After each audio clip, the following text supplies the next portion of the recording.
And I love talking with drummers, David, too, all musicians, but drummers especially, because I am one.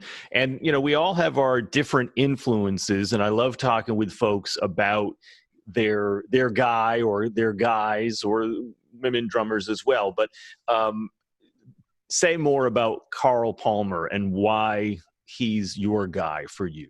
Well, Carl Palmer was really the first drummer that I heard in rock that blew my mind and connected with me. I was listening to the Beatles. I was listening to Zeppelin. I was listening to The Who, early Cheap Trick, Queen, AC/DC, early stuff. This is 77, 76 even, 75, really early in a lot of these bands. And the music was captivating to me. I was a huge Kiss fan.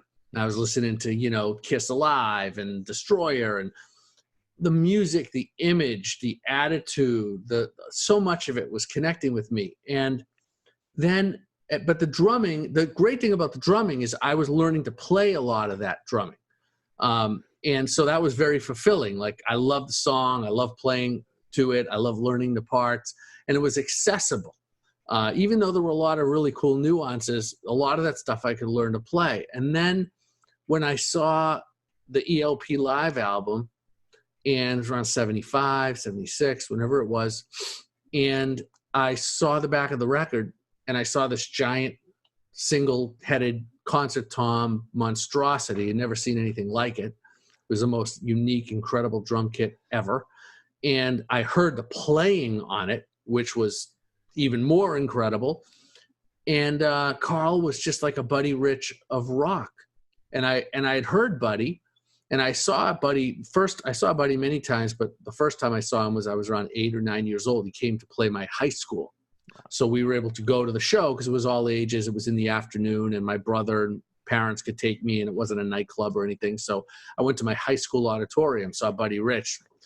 I didn't know if I wanted to quit or keep practicing.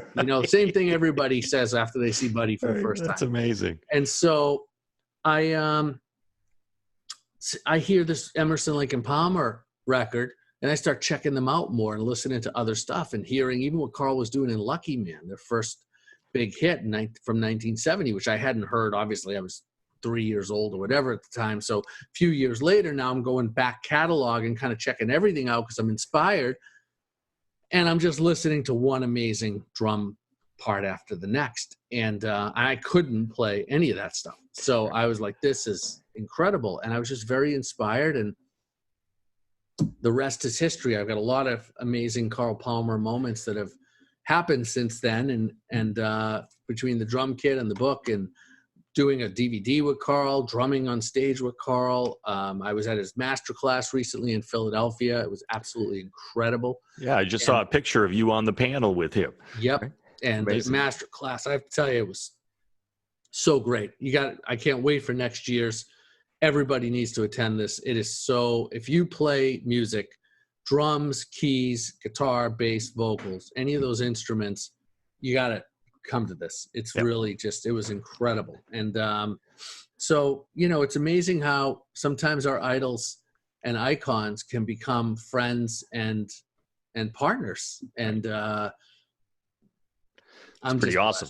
I'm just blessed. I think all the hard work, has just given me some blessings and given me these opportunities to do some new things with iconic idols. And, with the book Crash, I was curious too, is there anybody's drum set or even in the museum that you had wanted to be in the book but weren't able to get, or another sort of dream kit that you'd love to have for the museum? Well, there's lots, right? I mean, with drummers and drumming, as there's like that T-shirt that has 400 drums on the front and the big tag at the top is just one more drum. How many more drums do you need? Just one more drum.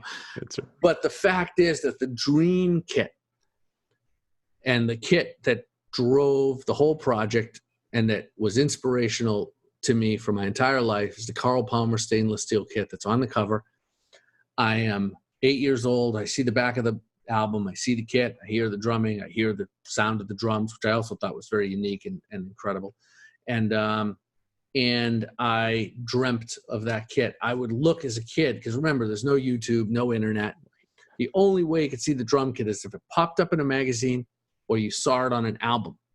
And ELP did some albums, but they didn't put a picture of the drum kit on very many of them. In fact, I'm only aware of that drum kit being on 2 albums. The live one I saw, which was a long, blurry shot. You really couldn't see much about the kit other than, the grandiosity of it and a little bit of detail.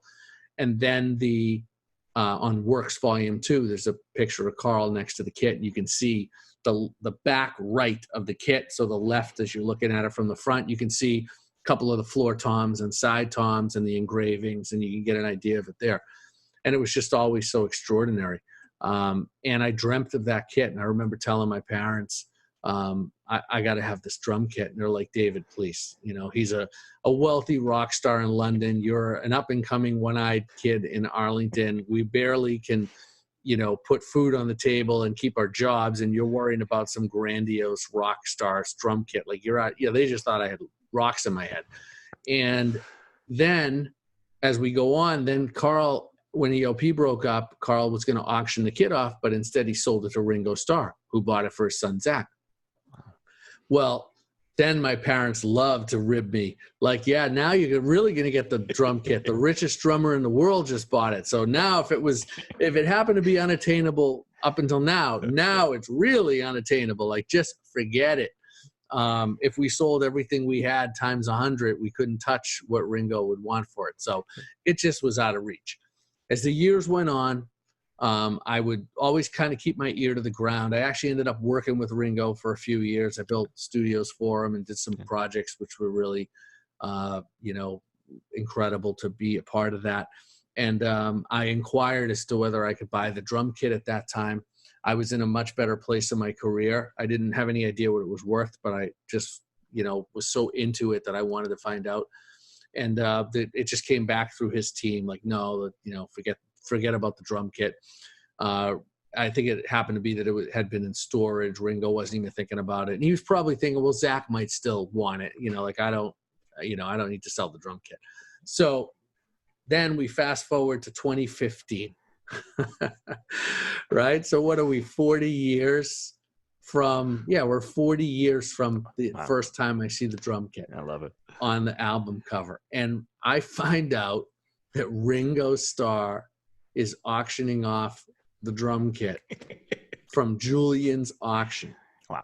So I call Darren Julian when I find this out, because the auction hasn't even been announced yet. I find out through Ringo's world, right? So I call Darren and I go, is this true? Do you have Carl Palmer's drum kit from Ringo? And he goes, yeah, it's going to be in our auction. I said, Darren, let me tell you the story.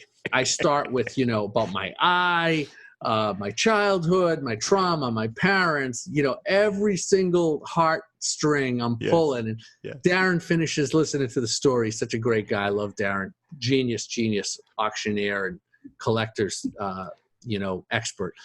And he finishes listening to my story, and I go, he goes, David, that is the most unbelievable story I've ever heard in my life. And he goes, you have to have this drum kit. And I go, yes, that's exactly what I think too. So we'll make a deal. He goes, no, I'll give you a bidder number. So I'm like, right. I was like going crazy, right? The anxiety of that. I'm just thinking, oh no, I'm done. What if somebody, rich bids on the thing? I'm done. And so, it turns out that the auction came and Ringo had multiple drum kits he was selling. That was the only one that wasn't his, that he owned it, but it wasn't a Ringo Starr drum kit. Right. But one of the kits the kit he played on Ed Sullivan sold, and it was before Carl Palmer's kit came to the auction block, right? Because, in an auction, they're numbered and they go one after the other, of course. So his Sullivan kit was first, and it sold for over $2 million. Wow. To the owner of the Colts, who is rich. Yes. Jim Irsay, right? Jim Irsay. Yeah. And so he bought the thing, and I just remember calling Julian's freaking out. Is he going to bid on the ELP kit? They're like, calm down. We can't tell you that. And so I'm like, oh. So it was, you know, to me, it represented more than an item. You know, at the end of the day, it's an item, and an item only has so much significance, right? No matter what. It just had so many memories and moments that I had around it. So the item itself just was an item, but the memories that were personal to my life and my achievements and overcoming a lot of odds along the way, that was associated with the kit in a very unique way. And of course, Carl's playing. So this was just one giant bundle of inspiration that I really wanted to bring home. And it was before the book and before the museum.